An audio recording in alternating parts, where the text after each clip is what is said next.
Hi, it's Ivy Slater. I hope you all enjoyed a wonderful Thanksgiving weekend, even if it was a little different. Different isn't always bad. This is the time of year that we really have an opportunity to come together with values and connections. So how can you use these connections and relationships as touch points? Touch points to actually build your businesses forward. Here's always what I like to think about. Use the holidays as a way to say hello to people, see how they are. Now more than ever is important. We did a lot of this early on in the spring, that we touched base with a lot of people to see how they were doing, how they're faring. This is the time to do that again. Touch base with your inner circle of connections, the next circle out. Look at it as your networking relationships. Look at it as your present clients, your past clients, your clients the year before that.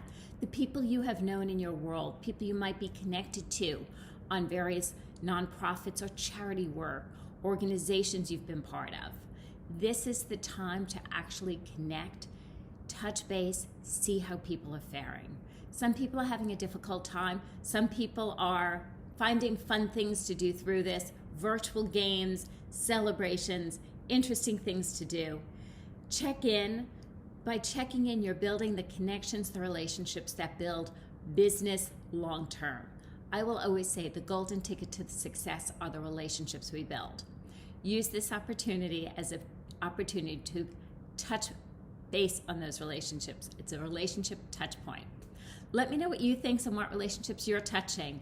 Also, love to hear what are the fun things you're seeing as you're touching with people, and how are you helping people through this time that some people are really struggling. Show up with a big heart, an active mind, and in action. See you next time.